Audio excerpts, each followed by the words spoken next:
सह्याद्रीच्या हिरव्यागार डोंगररांगांमध्ये लपलेला हा निसर्गाचा स्वर्ग. बदलापूर जवळील धनगर वॉटरफॉल. पावसाळा सुरू झाला की धुक्याची चादर, रंगांची हिरवळ आणि दुधासारखा फेसाळत कोसळणारा धबधबा. हे दृश्य शब्दात मांडणं अशक्य आहे. चला आज आपण अनुभवूया हा अविस्मरणीय प्रवास. नमस्कार मित्रांनो, स्वागत आहे तुमचं आपल्या गावरान यूट्यूब चॅनलवर. आज आपण बदलापूर रेल्वे स्थानकापासून अवघ्या 9 ते 10 किलोमीटर अंतरावर असलेल्या एका अप्रतिम निसर्गरम्य ठिकाणी जाणार आहोत.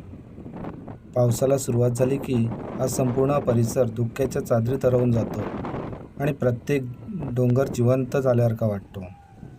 आजचा आपला प्रवास आहे बदलापूर जवळील प्रसिद्ध धनगर वॉटरफॉल.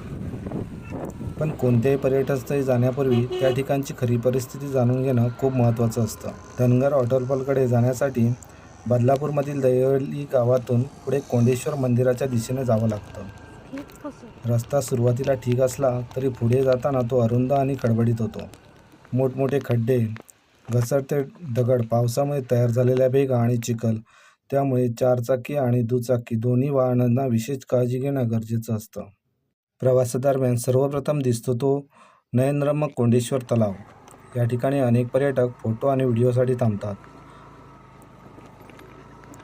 त्यानंतर सुरू होतो तो खऱ्या अर्थाने ऑफरोड प्रवास. निसरडे रस्ते, घसरट दगड, तीव्र चढ आणि पावसामुळे तयार झालेले खोल खड्डे.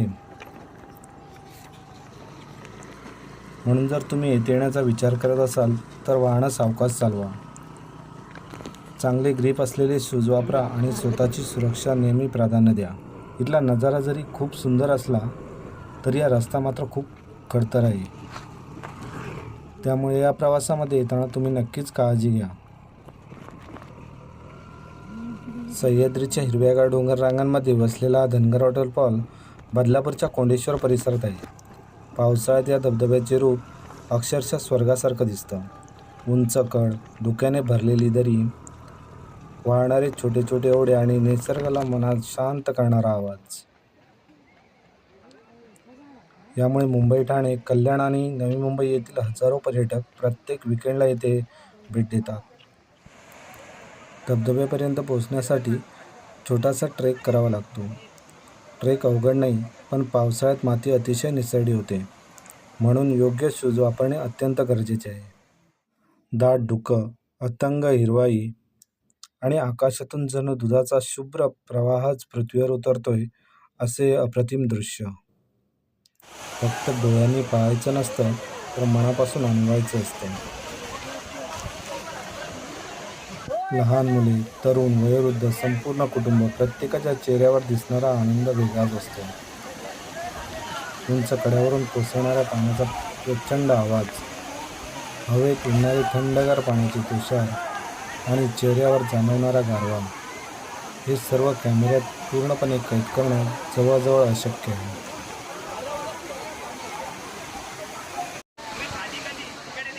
हा धबधबा म्हणजे निसर्गाने केलेली एक सुंदर कलाकृती आहे असा भास होतो.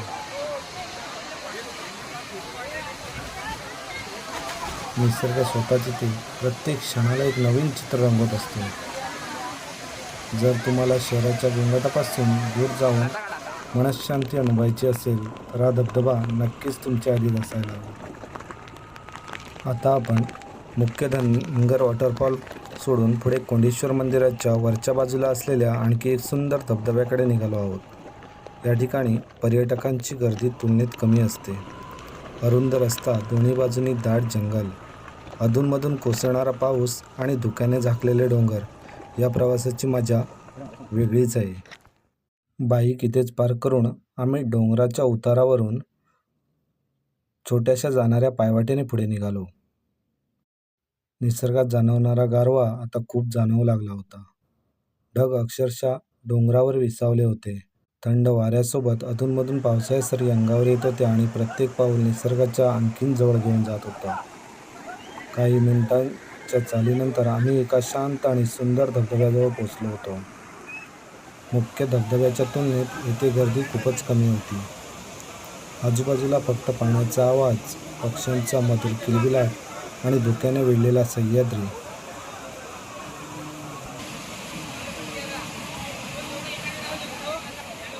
ज्यांना शांततेत निसर्गाचा अनुभव घ्यायचा आहे त्यांच्यासाठी हे ठिकाण म्हणजे एक लपलेलं रत्नच आहे. इथे तरुण मुलं मनसोक्त पोहण्याचा आनंद घेत होते.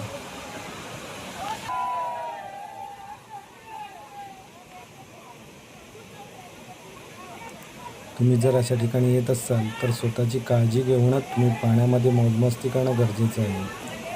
कारण आपली कोणीतरी घरी वाट बघतंय याची जाणीव प्रत्येकाने ठेवायला हवी. हे आहे कोंडेश्वर मंदिर. आणि या कोंडेश्वर मंदिराच्या बाहेरचा जरा खूप सुंदर असा डोंगराने वेढलेला हा परिसर आहे. इथे लोक फोटो सेशनसाठी जास्त येतात. डोंगर पूर्णपणे ढगाने वेढून गेले आहेत. चला तर हे झाड कुठलं आहे ना हे नक्की सांगा.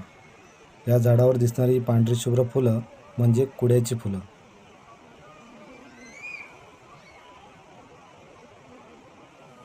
हे बघा, ह्या अशा त्याला शेंगा लागतात आणि या शेंगांची भाजी गावाकडे पावसाळ्यात प्रत्येक घरात केली जाते.